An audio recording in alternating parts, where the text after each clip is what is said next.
variation of small g with depth, तो acceleration due to gravity at any point A on the earth surface, तो हमने अर्थ की surface ले ली है और इस तरह से मतलब अर्थ बना लिया हमने,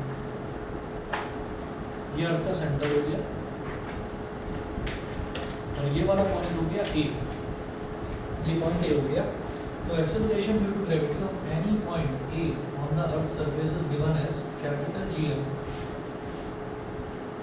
अपॉन r स्क्वायर। तो ये हमारी इक्वेशन नंबर 1 है, ये हमने करा। इसके बाद है assuming the earth to be a homogeneous sphere of average density rho, then its total mass will be. Homogeneous sphere का मतलब क्या है कि हर जगह अगर अर्थ की खुदाई करें तो हर जगह एक ही जैसा मटेरियल मिलेगा।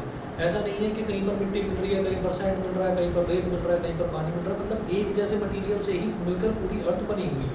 होमोजेनियस स्फीयर हमने उसको एज्यूम कर लिया, ठीक है। तो उसकी जो एवरेज डेंसिटी है, उसकी एवरेज डेंसिटी को हमने मान लिया रो, है ना। अब हम कहेंगे कि mass is equal to mass क्या होता है, वॉल्यूम इनटू डेंसिटी।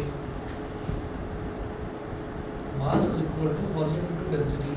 मास क्या हो गया m, वॉल्यूम हो गया, जब हमने उसको होमोजेनियस स्फीयर माना है और होमोजेनियस स्फीयर माना है कितने रेडियस का, कैपिटल R रेडियस का, तो जो स्फीयर है स्फीयर का वॉल्यूम कितना हो जाता है 4/3πr³ और जो डेंसिटी है उसको हमने मान लिया रो, तो ये 4/3πr³ रो ये हो गया।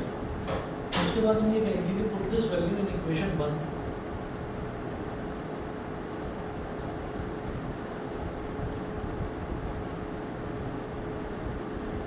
Put this value in equation 1, इस वैल्यू को इक्वेशन 1 में डाल दीजिए। तो स्मॉल g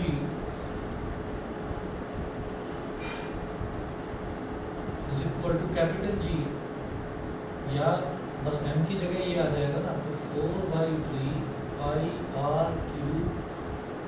रो, ये तो पूरा का पूरा क्या हो गया, ये तो m हो गया, उसके साथ में g मल्टीप्लाई हो रहा है तो यहाँ पर g भी कर दीजिए मल्टीप्लाई, और अपॉन में r स्क्वायर है तो अपॉन में r स्क्वायर आ गया, समझिए, ठीक है। अब एक r से एक r कैंसिल, तो ऊपर r ही रह गया बस। तो small g is equal to 4/3πgr rho, 4/3πgr rho, इसको बोल दिया हमने इक्वेशन नंबर 2, ठीक है। उसके बाद हम ये कहते हैं कि हमने कुछ खुदाई करी और हम खुदाई करके इस पॉइंट तक पहुंच गए, इस पॉइंट तक। तो ये जो पॉइंट है इसको मैंने D मान लिया, मतलब यहाँ से यहाँ तक कितनी खुदाई करी हमने, D मीटर वो खुदाई करी, डेप्थ हमने D ले ली। तो अब ये जो बचा हुआ पोर्शन है, ये जो बचा हुआ पोर्शन है, इसका रेडियस कितना हो गया r - d। भाई टोटल रेडियस अर्थ का कितना था, r था, तो ये बचा हुआ r - d। तो r - d का आपने एक अंदर स्फीयर बना लिया, तो ये दोनों कॉन्सेंट्रिक स्फीयर्स हो गए। एक के अंदर एक जो स्फीयर आते हैं जिनका सेंटर सेम होता है, तो ये कॉन्सेंट्रिक स्फीयर्स हो गए।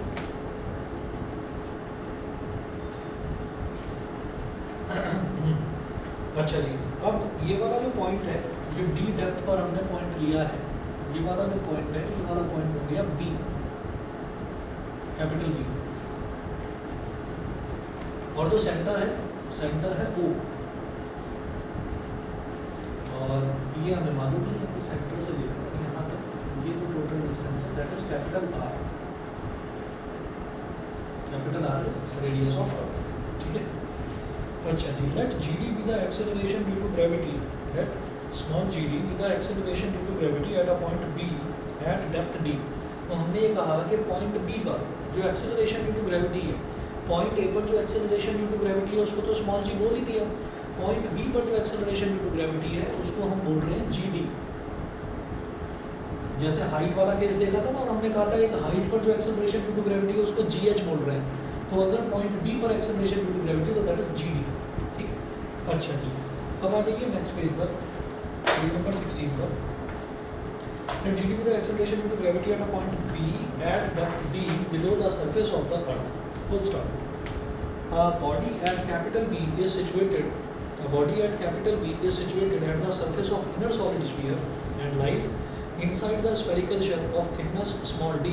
ठीक है, a body at B is situated, एक बॉडी जो B पर है, it is situated at the surface of inner solid sphere, तो ये inner solid sphere के surface पर situated है, ठीक है, and lies inside the spherical shell of thickness d।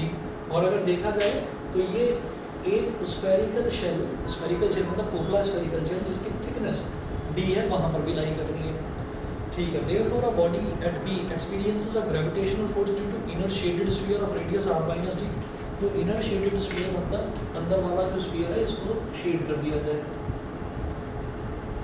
तो इस स्फीयर की वजह से तो यहाँ पर एक ग्रेविटेशनल पुल मिल रहा है इसको, ठीक है, जो इसको सेंटर की तरफ खींच रहा है।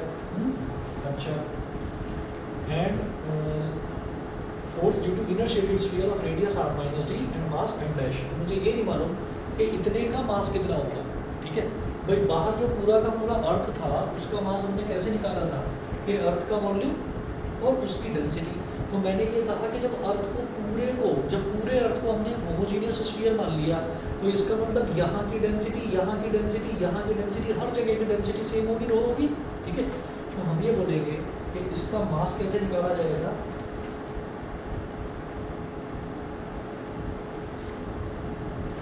mass of the inner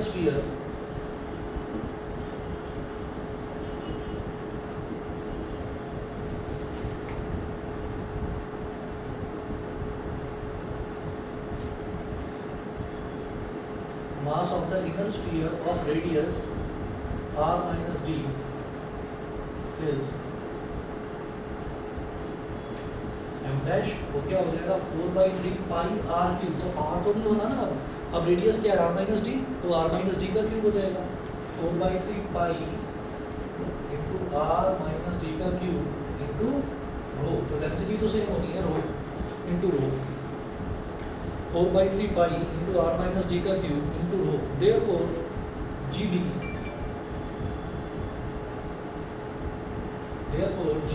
is equal to जैसे ये था इसी तरीके से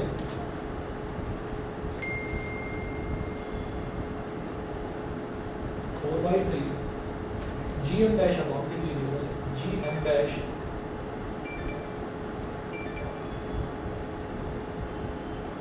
जैसे यहाँ पर था GM अपॉन r स्क्वायर, यहाँ हो जाएगा GM डैश अपॉन रेडियस अब क्या है r माइनस डी, तो r माइनस डी का स्क्वायर। m डैश की वैल्यू डाल दीजिए, d is equal to m dash into g upon r minus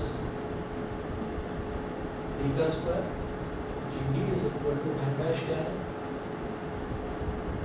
4/3 pi r minus d का क्यूब इंटू रो, ये हो गया into g upon r minus d का square. अब इससे इसको कैंसिल आउट कर दिया तो r minus d बचा केवल, तो GD is equal to 4/3 pi G into R minus D रो। ये हो गया, ठीक है। इस वाली इक्वेशन को आपने बोल दिया इक्वेशन नंबर 3, ये हो गई हमारे पास इक्वेशन नंबर 3। अच्छा, और बिल्कुल यही सेम प्रोसीजर हमने हाइट वाला करा था कि जब हम ये बोल रहे थे कि हाइट का क्या इफेक्ट पड़ेगा एक्सेलरेशन ड्यू टू ग्रेविटी पर, ठीक है। तो यही तरीके से हमने करा था। तो अब मैं क्या करूँगा, इक्वेशन नंबर 3 से इक्वेशन नंबर 2 को डिवाइड कर दूंगा। तो divide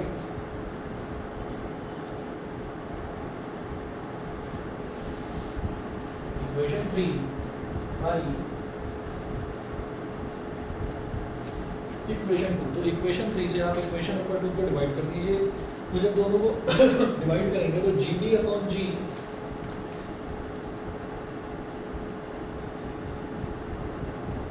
GD upon G is equal to GD क्या हो जाएगा 4/3 pi G 4/3 pi G into R minus D rho upon G क्या है 4/3 पाई G R रो, 4/3 पाई G R रो, 4/3 पाई से 4/3 पाई कट गया, G से G कट गया, रो से रो कट गया, ठीक है जी। इतना हो गया। तो GD upon G is equal to R minus D upon R।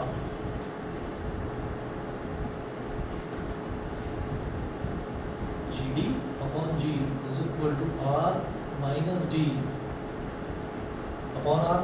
अब यहाँ से क्या किया जा सकता है कि यहाँ से आप इसको स्प्लिट कर लीजिए, ठीक है। अभी तो ऐसे ही रहने तो GD अपॉन G, फिर इसको स्प्लिट कर लो। स्प्लिट क्या होगा R upon R minus D upon R, ये हो गया, आर से आर कैंसिल आउट, 1 हो गया। अब ये जो जी डी है, G D is equal to 1 minus D upon R into G. तो ये हमारा इसमें चेंज होता है कि अगर हम एक डेप्थ पर जाएंगे तो आपको क्या करना है, डेप्थ 1 में से सब्ट्रैक्ट कर देना इस रेशियो को, depth divided by radius of earth into acceleration due to gravity. तो ये हमारा acceleration due to gravity at a depth आता है, एट अ डेप्थ डी, ठीक है। चलिए जी, तो ये बन गई हमारी equation number 4। Equation number 4 shows that g decreases with increase in depth d, ठीक है ना। ये आपको समझ में आ गया कि डिक्रीज कैसे हो रहा है, क्योंकि जो डेप्थ है वो डेप्थ क्या होगी, वो रेडियस ऑफ अर्थ से तो बहुत कम होने वाली है, रेडियस ऑफ अर्थ तो बहुत ज़्यादा होता है, उसके कंपैरिजन में डेप्थ तो जरा सी होगी। अच्छा, छोटी चीज़ को अगर बड़ी चीज़ से डिवाइड करते हैं तो वो वैल्यू क्या आती है, वो जो वैल्यू है वो 1 से छोटी आएगी। कोई भी अगर आप न्यूमरेटर अपॉन डिनोमिनेटर कर रहे हैं, अगर न्यूमरेटर डिनोमिनेटर से छोटा है तो जो वो वैल्यू आएगी वो 1 से कम आएगी, 0 और 1 के बीच की वैल्यू आएगी। जैसे 1/2 है तो 0.5 आ गई, तो वैल्यू क्या आई, 0 और 1 के बीच की वैल्यू आई। 1/4 है तो 0.25, तो वैल्यू क्या आई, 0 और 1 के बीच की वैल्यू आई। तो जब भी न्यूमरेटर डिनोमिनेटर से छोटा होता है तो ये वैल्यू 1 से छोटी आती है। 1 से छोटी वैल्यू आ गई, 1 और 0 के बीच की वैल्यू आ गई, उसको 1 में से सब्ट्रैक्ट करेंगे तो अगेन वो 0 पॉइंट समथिंग कुछ भी आएगा। तो वो जो 0 पॉइंट समथिंग है उसको जब जी में मल्टीप्लाई करेंगे तो ये जी डी कम आएगा या ज़्यादा आएगा, कम आएगा। हम हमेशा से आप ये देख लीजिए, अगर 0.2 है, 0.2 को आप चलो 10 में मल्टीप्लाई कर रहे हो, 10 में, ठीक है, 10 में आप मल्टीप्लाई कर रहे हैं, पॉइंट गया 10 से 10 तो वैल्यू क्या आ गई, वैल्यू कितनी आ गई, 2 आ गई ना। तो आप इसको किस में मल्टीप्लाई कर रहे थे, 10 में मल्टीप्लाई कर रहे थे 0.2 को, तो वो वैल्यू कितनी कम हो गई, घटकर 2 रह गई ना। तो अब अगर इसका जो आउटपुट है 1 माइनस डी अपॉन आर का, 1 माइनस डी अपॉन आर का आउटपुट मान लीजिए 0.2 आ गया, और स्मॉल जी कितना है, वो है 9.8। दोनों को मल्टीप्लाई कर दीजिए, जब दोनों को मल्टीप्लाई करेंगे तो क्या आ जाएगा, 0.196, नहीं गलत बोल रहा हूँ, 1.96 आ जाएगा। तो ये जो 1.96 वैल्यू आई है, ये 9.8 से तो काफ़ी छोटी है। तो जो acceleration due to gravity g d जो है वो जीडी घट गया, कम हो गया, ठीक है। तो जब हम हाइट पर जाते हैं तब भी हमने ये देखा था, जब हम हाइट पर जाते हैं तो वो हो जाता है 1 minus H upon R, 1 minus 2 H upon R, sorry, ठीक है। तो 1 minus 2 H upon R into G था, तो वहाँ पर भी क्या था, वहाँ पर भी वो कम होता है, और जब हम डेप्थ में जाते हैं तब भी एक्सेलरेशन ड्यू टू ग्रेविटी घटता है।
चलिए, इसके बाद अब आप पेज नंबर 16 पर ही नीचे की तरफ weight of a body at the centre of the earth.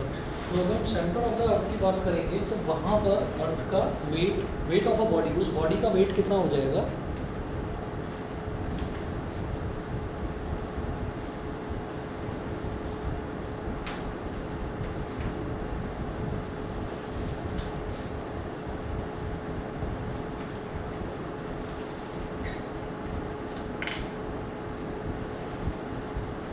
weight of a body at the center of the earth,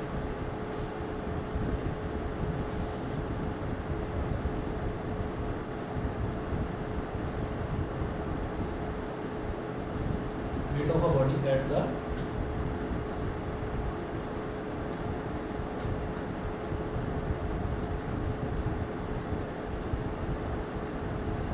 the centre of earth. तो अर्थ के सेंटर की हम बात करेंगे तो अर्थ के सेंटर तक हम पहुंचेंगे कैसे? अर्थ के सेंटर तक हम पहुंचेंगे, हम इसकी खुदाई करते गए तो हमने कितना गहरा खोद दिया इसको, अर्थ के रेडियस के बराबर, ठीक है। तो जब हम अर्थ के सेंटर की बात कर रहे हैं तो आप ये देखिएगा कि acceleration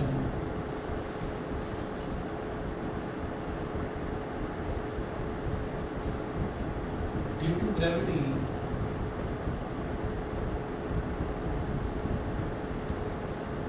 at the center of Earth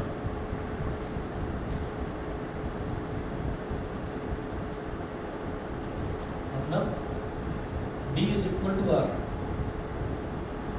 then GD is equal to क्या हो जाएगा 1 minus R upon R into G। R से R कैंसिल आउट 1 हो गया, तो GD is equal to 1 minus 1 into G, इससे कैंसिल आउट हो गया, 1 minus 1 क्या हो गया 0, तो GD is equal to हो गया 0। और वेट क्या होता है m into G, तो mass into acceleration into gravity, तो m इंटू कुछ भी मास हो, जब GD ही 0 है तो m इंटू 0 is 0।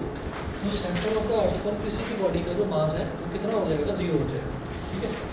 चलिए जी अगले पेज पर आइए, पेज नंबर 17 पर।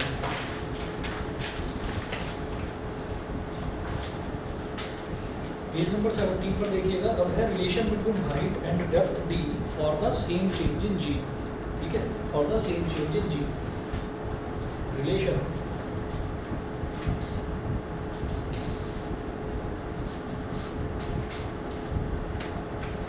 Between height h and depth d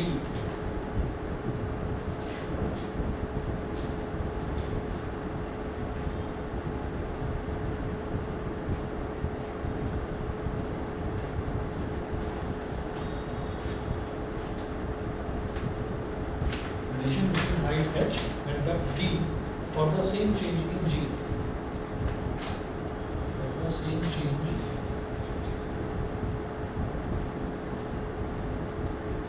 in g, for the same change in g। So as we know that g at a height h above the earth surface is, तो अगर हम acceleration due to gravity g की बात करें at a height h, तो at a height h जो g है वो हमने देखा था कि वो होता है 1 minus 2h upon r, 1 minus 2h upon r। तो gh is equal to 1 minus 2h upon r into g, ये था। इसी तरीके से and g at depth d below the earth surface, तो इसको मैंने इक्वेशन नंबर, अगर हम एक ही कॉमन टॉपिक लेकर चलते हैं, ये इक्वेशन नंबर 5 मान लिया और इक्वेशन नंबर 6 हो गया कि g at depth d 1 minus d upon r into g, तो ये हो गया हमारा इक्वेशन नंबर 6, ठीक है। तो gh इतना आ गया, gd इतना आ गया। इसके बाद में for the same change in g, for the same change in g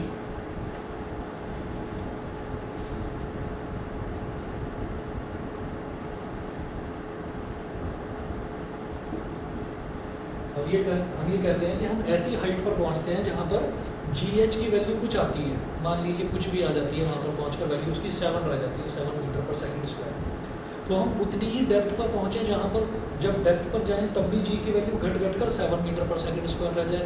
ये तो हमने देख लिया ना कि जब हम हाइट पर धीरे धीरे बढ़ते हैं तो जो एक्सेलरेशन ड्यू टू ग्रेविटी है स्मॉल g, उसकी वैल्यू घटती है, कम होती है। वही हमने देखा कि जब हम डेप्थ में जाते हैं तब भी g की वैल्यू घटती है, कम होती है। तो हमने कहा कि जब वो कम होती है वैल्यू तो सेम चेंज, यानी कि सेम कम हुई वैल्यू, तो सेम जब चेंज हुआ तो इसका मतलब हमारा जो ये GD है और जो GH है वो दोनों सेम हो गए। GD की वैल्यू यहाँ पर डाली है 1 minus d upon r into g, और GH की वैल्यू यहाँ पर डाली है 1 minus 2h upon r into g। g से तो g कैंसिल आउट हो गया, 1 minus d upon r into 1 minus 2h upon r, positive बना है, ये भी पॉजिटिव बना, कट गया।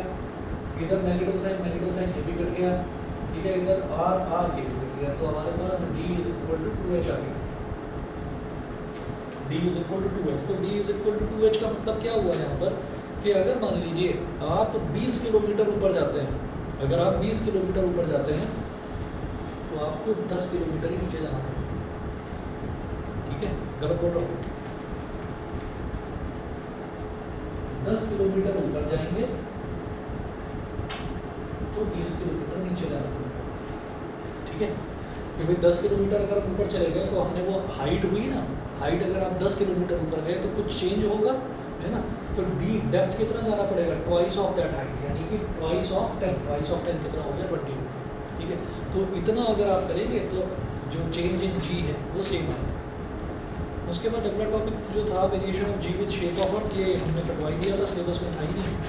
फोर्थ टॉपिक विद लैटिट्यूड, ये भी नहीं करना।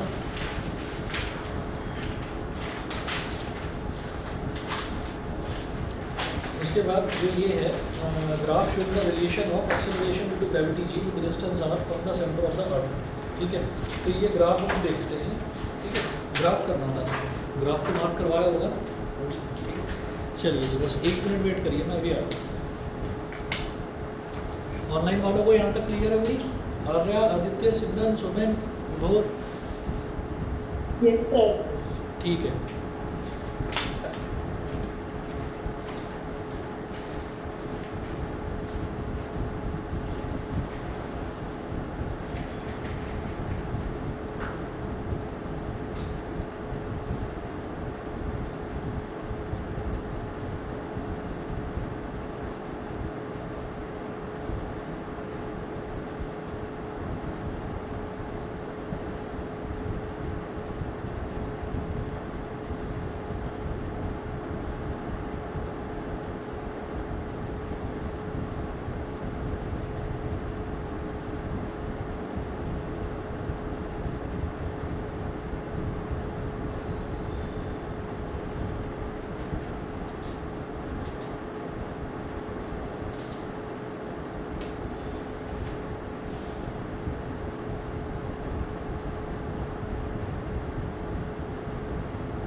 चलिए जी, अब है graph showing the variation of acceleration due to gravity ji with distance r from the centre of the earth. ठीक है, graph showing the variation of acceleration due to gravity G, small G का variation with distance r from the centre of earth. तो earth के centre से अगर हम distance लेते हैं, कुछ भी डिस्टेंस लेते हैं, उस डिस्टेंस को हमने स्मॉल r मान लिया। तो अर्थ के सेंटर से हम थोड़ा डिस्टेंस अगर बढ़ाते जा रहे हैं तो मैक्सिमम अर्थ के सरफेस तक हमने ये कहा कि जो अर्थ है, ये अर्थ हो गया, ये अर्थ का सेंटर हो गया। अच्छा, हम ये मानते हैं, ये तो हमें पता ही है कि अर्थ का जो रेडियस है उसको हम कैपिटल R लेकर चलते हैं, ठीक है। अच्छा, लेकिन हम ये कहते हैं कि अर्थ के सेंटर से हम थोड़ी दूरी पर बढ़ते जाते हैं। हम अर्थ के सेंटर से इतना चलते हैं, ठीक है, फिर इतना चलते हैं, फिर इतना चलते हैं, फिर इतना चलते हैं, फिर इतना चलते हैं। अल्टीमेटली हम कहाँ तक जा सकते हैं मैक्सिमम? सरफेस की अगर बात करें तो कैपिटल R तक। तो जो चीज़ बार बार वेरी हो रही है, उस वेरिएबल को मैंने स्मॉल r बोल दिया। अर्थ के सेंटर से सरफेस तक का जो डिस्टेंस है, जो बार बार चेंज हो रहा है, उसको स्मॉल r हमने बोल दिया। जैसे कि हम ये कहेंगे कि हमने यहाँ से और इस सोफे तक का डिस्टेंस कैपिटल R ले लिया, तो मैं ये कहूँगा कि थोड़ा ना चेंज करके पहुँचते हैं वहाँ पर। तो जरा सा हम यहाँ पर चले, हमने कहा कि अच्छा आप जरा सा चले, मतलब आप आधा मीटर चले, ठीक है, फिर आप आधा मीटर और चले, फिर आप 0.25 मीटर और चले, ठीक। तो आप थोड़ा करके जो आप चल रहे हैं, तो वो जो चीज़ बार बार वेरी हो रही है ना, उस डिस्टेंस को हमने स्मॉल r ले लिया, ठीक है। तो ये जो डिस्टेंस थोड़ा वेरी हो रहा है, उसको हमने स्मॉल r ले लिया। अच्छा, तो हम ये कहेंगे for points lying outside the earth, जब हम ये कहेंगे कि कोई पॉइंट अर्थ के बाहर लाई कर रहा है, तो उसके लिए ये डिस्टेंस क्या हो गया? ये स्मॉल r है। For points lying outside the earth,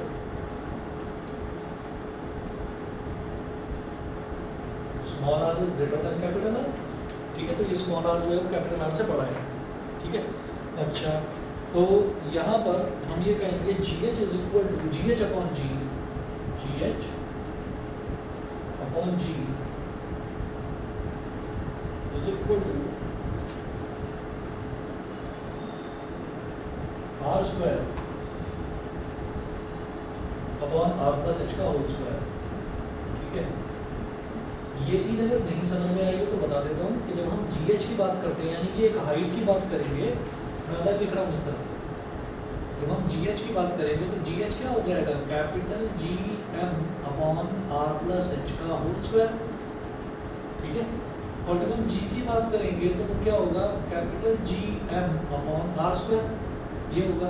अब हमने डिवाइड कर दिया, GH अपॉन G कर रहे हैं, तो जब डिवाइड करेंगे तो सबसे ऊपर वाला सबसे नीचे वाले से मल्टीप्लाई होकर न्यूमरेटर में आ जाएगा, तो क्या बन जाएगा? GM कैपिटल R स्क्वायर, और ये बीच वाले आपस में मल्टीप्लाई होकर डिनोमिनेटर में आ जाएंगे, तो GM into R plus H का whole square.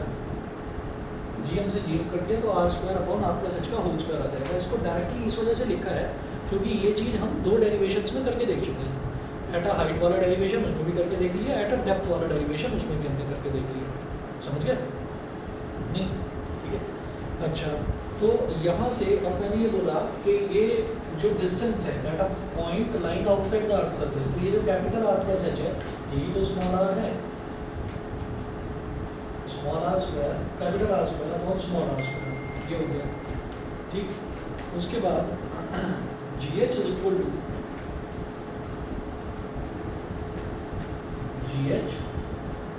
GH upon G is equal to capital R square upon small r square. तो GH is equal to small g capital R square upon small r square, ठीक। अच्छा जी, इससे हम इस नतीजे पर पहुंचे कि जो GH है is directly proportional to 1 upon R square. तो सेंटर ऑफ अर्थ से जो हम डिस्टेंस ले रहे हैं, सेंटर ऑफ अर्थ से अगर हम अर्थ के सरफेस के बाहर चले जाते हैं, तो जो वो डिस्टेंस है, डिस्टेंस का स्क्वायर वो एक्सेलरेशन ड्यू टू ग्रेविटी के इनवर्सली प्रोपोर्शनल हो जाएगा, ठीक है। इनवर्सली प्रोपोर्शनल में हमेशा डिक्लाइनिंग ग्राफ बनता है, ठीक है। और डिक्लाइनिंग ग्राफ जो है स्ट्रेट लाइन ग्राफ ना बनकर एक कर्व के साथ बनता है, ठीक। मैं आऊँगा अभी उस पर। अच्छा, उसके बाद देखिए for points lying inside the earth, अब हम उन पॉइंट्स की बात करते हैं जो पॉइंट्स अर्थ के अंदर लाई करेंगे।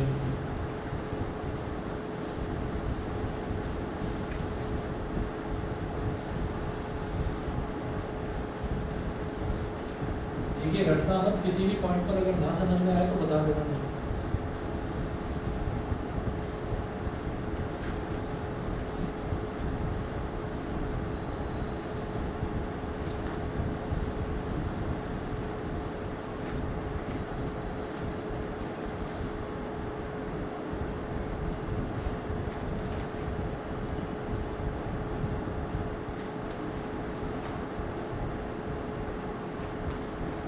चलिए, for points lying inside the अर्थ,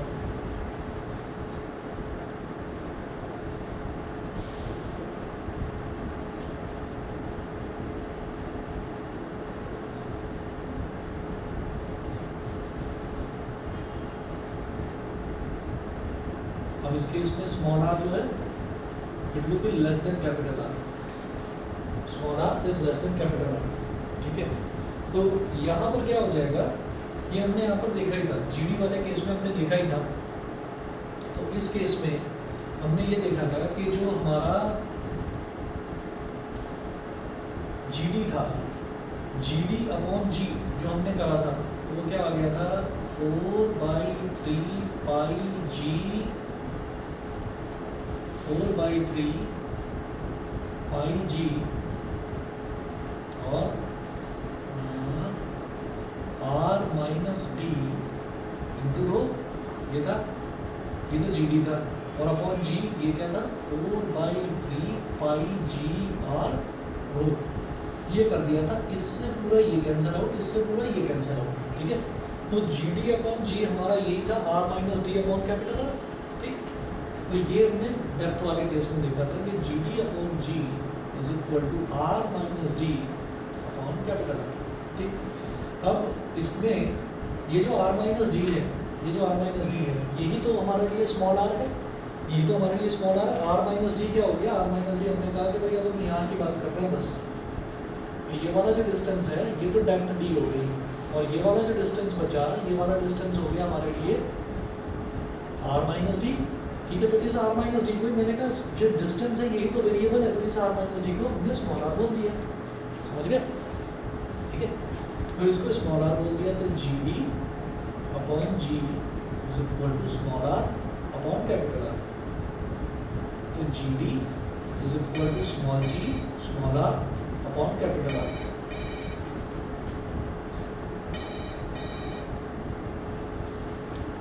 तो G D is directly proportional to R, R के डायरेक्टली प्रोपोर्शनल है, तो जब हम डेप्थ में जाते हैं तो वो आर के डायरेक्टली प्रोपोर्शनल है, समझ गए।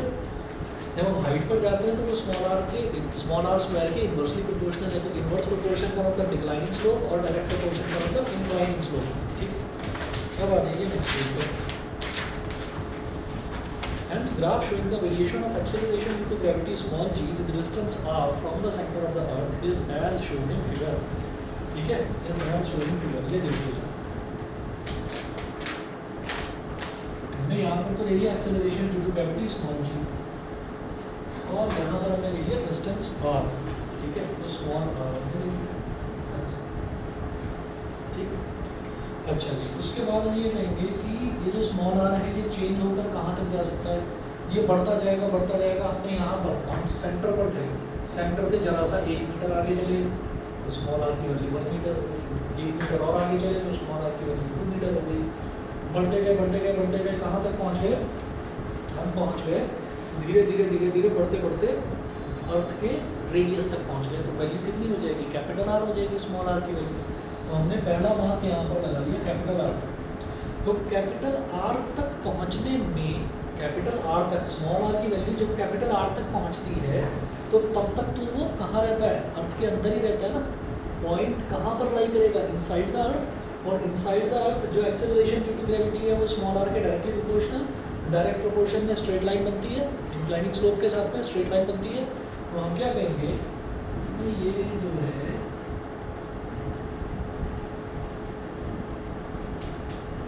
ये लाइन बनेगी,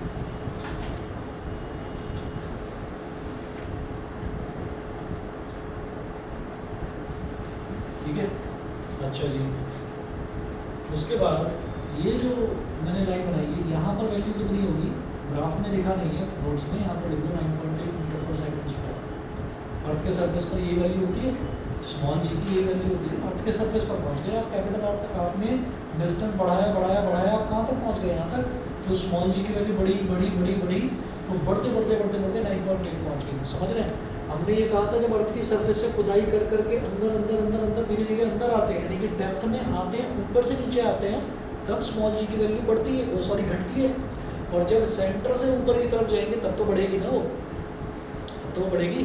ठीक है, अब हमने क्या करा, हम कैपिटल आर तक पहुँच गए, सरफेस पर पहुँच गए। अब सरफेस से हमने हाइट पर जाना शुरू करा, तो अब कहाँ पर पॉइंट्स लाई करेंगे? Outside the earth surface. ठीक है, तो बाहर लाई करेंगे, उस केस में वो इन्वर्सली प्रोपोर्शनल है। इन्वर्स प्रोपोर्शन जो होता है, इन्वर्स प्रोपोर्शन में ऐसा ग्राफ होता है डिक्लाइन स्लोप से, इस तरीके से। ठीक है ना? रिटार्डेशन, रिटार्डेशन वाला ग्राफ ऐसा ही था। ठीक है, जब रिटार्डेशन होता है तो रिटार्डेशन में इस तरीके का एक ग्राफ बनता है। रिटार्डेशन मतलब वेलोसिटी का घटना। तो जब चीज़ घटती है ना, तो वो यूनिफॉर्मली नहीं घट रही है। अगर यूनिफॉर्म रिटार्डेशन है तब तो स्ट्रेट लाइन ग्राफ ही बनेगा, लेकिन यहाँ पर नॉन यूनिफॉर्म है रिटार्डेशन।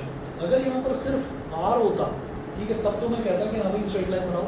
ठीक है, जब डायरेक्ट प्रोपोर्शन है आर के, डायरेक्ट प्रोपोर्शन में ऐसे बढ़ रहा है, लीनियरली बढ़ रहा है, तो लीनियरली घटेगा। लेकिन जब इन्वर्स में स्क्वायर है उसका, तो जब इन्वर्स में स्क्वायर होता है तो याद रखिएगा कि ग्राफ आपका ऐसे बनता है। ठीक, यहाँ पर लिख दीजिए कि एक वैल्यू आएगी G/4। ठीक है, ये जो ये है ये तो एग्जैक्टली G ही है। एक वैल्यू आएगी G/4।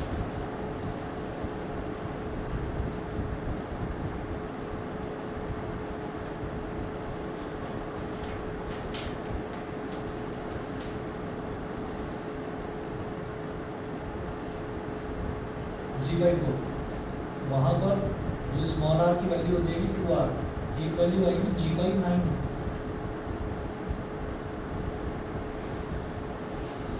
वहाँ इसकी वैल्यू होगी 3r, एक वैल्यू आएगी G/16, वहाँ इसकी वैल्यू होगी 4r। स्टैंडर्ड ग्राफ है, याद रखना है। यहाँ पर आप लिख देंगे inside earth, inside earth G is directly proportional to R। यहाँ लिखेंगे outside earth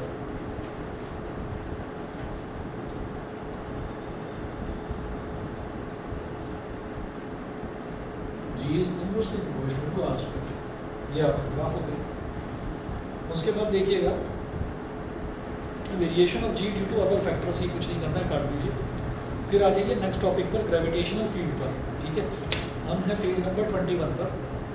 तो पेज नंबर यहाँ पर थोड़े धुंधले लिखे हुए हैं, इसको चाहे तो ढंग से लिख लेना, सही कर लेना।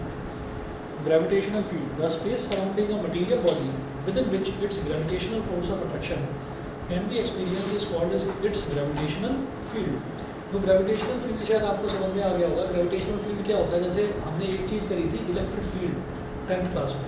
तो इलेक्ट्रिक फील्ड में हम ये कहते हैं कि अगर कहीं पर भी कोई इलेक्ट्रिसिटी का सोर्स है, तो उस इलेक्ट्रिसिटी की प्रेजेंस जहाँ जहाँ पर जिस जिस एरिया में महसूस करी जा सके उसको हम इलेक्ट्रिक फील्ड बोल देते हैं। ग्रेविटेशन की प्रेजेंस जिस जिस एरिया में महसूस करी जा सके उसको हम ग्रेविटेशनल फील्ड बोलेंगे। तो अर्थ के चारों तरफ जितनी भी सराउंडिंग है वहाँ पर तो सब जगह ग्रेविटेशनल फील्ड को महसूस करा जा सकता है, ग्रेविटेशनल फोर्स ऑफ अट्रैक्शन को। तो वो सारा का सारा ग्रेविटेशनल फील्ड ही होगा। ठीक है, नेक्स्ट आइए intensity of gravitational field. Gravitational field की इंटेंसिटी, के कहीं पर ग्रेविटेशनल फील्ड इतना ज़्यादा है कि किसी चीज़ को ऐसे ही ड्रॉप करो तो एकदम से नीचे गिराई, और कहीं पर ग्रेविटेशनल फील्ड की इंटेंसिटी इतनी कम है कि चीज़ धीरे धीरे धीरे धीरे फ्लोट करके गिर रही है। ठीक है, तो देखिएगा the gravitational field intensity at any point in the gravitational field due to a given mass is defined as the force experienced by a unit mass placed at that point, provided the presence of unit mass does not disturb the original gravitational field. So gravitational field intensity at any point in the gravitational field due to a given mass is defined as the force experienced by a unit mass। कि एक unit mass कितनी force experience कर रहा है, force experience by unit mass placed at that point provided the presence of unit mass does not disturb the original gravitational field. वो जो unit mass है वो ओरिजिनल ग्रेविटेशनल फील्ड को disturb ना करे, ओरिजिनल ग्रेविटेशनल फील्ड को disturb ना करे। मतलब ऐसा ना हो कि ग्रेविटेशनल फील्ड जो है वो एक पूरा का पूरा एरिया हो गया जहाँ पर ग्रेविटेशनल फोर्स ऑफ अट्रैक्शन को एक्सपीरियंस करा जा सकता है।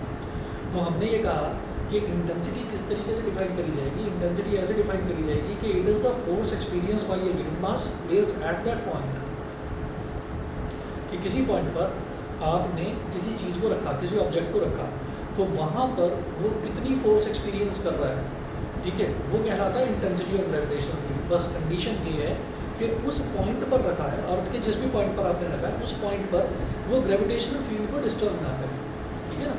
ग्रेविटेशनल फील्ड को डिस्टर्ब ना करे मतलब आपने किसी ऐसी जगह पर नहीं रखा कि इक्वेटर पर रख दिया या नॉर्थ पोल या साउथ पोल पर चले गए, है ना, तो वहाँ पर जो कि प्रैक्टिकली पॉसिबल नहीं है। तो इसीलिए जो लास्ट वाली लाइन है ना कि provided that the presence of unit mass मतलब 1 किलोग्राम मास, ठीक है, क्योंकि मास की जो ऐसा यूनिट है वो किलोग्राम होती है, यूनिट का मतलब होता है 1, तो 1 किलोग्राम मास। यूनिट वॉल्यूम की अगर कहीं बात होगी तो समझ जाइए 1 मीटर क्यूब की बात होगी, ठीक। अच्छा जी, उसके बाद देखिए gravitational field intensity at any point is equal to the free acceleration of a test mass placed at that point. अब ग्रेविटेशनल फील्ड इंटेंसिटी हमको निकालनी है, ठीक है, नेक्स्ट क्लास में इसको देखेंगे। अच्छा एक चीज़ मैं आपको बता रहा हूँ, मैंने ना पहले भी शायद आप लोगों को बताया था कि मैं ना 3 दिन की छुट्टी रखूँगा, 23, 24 और 25, ठीक है। और ऐसा भी हो सकता है कि 3 की ना रखकर मैं 4 दिन की छुट्टी रखूँ, हो सकता है कि कल से ही मैं ऑफ रखूँ। तो आप इस चीज़ को कल सुबह ही आप मैसेज देख लें, ठीक है ना। तो ये सभी बच्चों को इसी टाइम इस वजह से बता रहा हूँ कि कई बार जब मैं ऑफ रखता हूँ ना कुछ बच्चे मैसेज नहीं देखते हैं, किसी बच्चे के फादर का नंबर एडिड है या मदर का नंबर एडिड है। तो मैं अभी बता रहा हूँ कि कल आप घर से निकलने से पहले एक बार मैसेज चेक कर लीजिए। 23, 24, 25 का तो ऑफ रहेगा ही, कल का भी हो सकता है, तो मैं सुबह ही मैसेज कर दूँगा, ठीक है। चलिए।